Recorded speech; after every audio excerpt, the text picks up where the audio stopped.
सांसद को द्वारा तीनोटी प्रकल्पर शुभ उद्घाटन। जटणी ब्लॉक अधीन पदनपुर ग्राम पंचायत कार्यालय ठारे भुवनेश्वर सांसद अपराजिता षडंगी को द्वारा ग्राम पंचायत सुविधा केन्द्र, सुलभ शौचालय और वीडियो सम्मिलनी कक्षर शुभ उद्घाटन करा जायछि।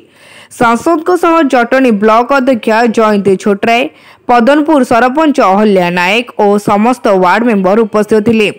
उच्च शिक्षिता महिला सरपंच अहल्या नायक पंचायत उन्नतिमूलक कार्य को ब्लॉक अध्यक्ष और पंचायतवासी माने अनेक प्रशंसा करथिले।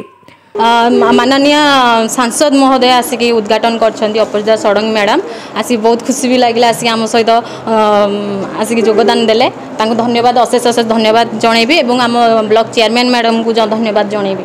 कहीं आम पदनपुर पंचायत आमर कॉन्फ्रेंस हॉल नाला से आमर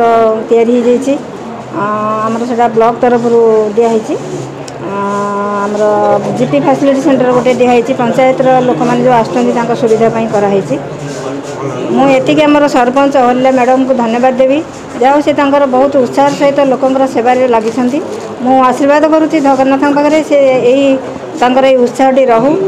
आज मुझे बहुत खुशी जे सरपंच जो उन्नतिमूलक कार्यक्रम कर प्रथम धन्यवाद देवी। तापर आमर ब्लॉक अध्यक्ष आज अच्छा जयंती छोटराय धन्यवाद देवी।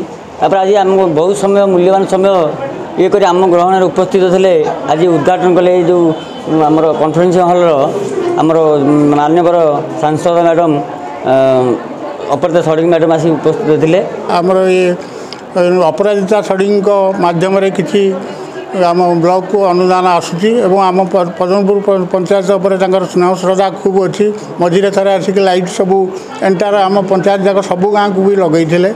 आज ये सब जिनस देखिए बहुत खुशी लगुच।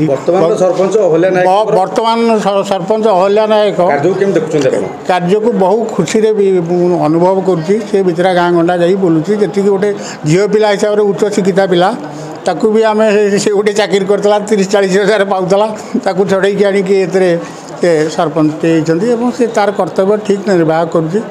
जटणी शाहाबुद्दीन खां को रिपोर्ट, तीर्थक्षेत्र लाइव।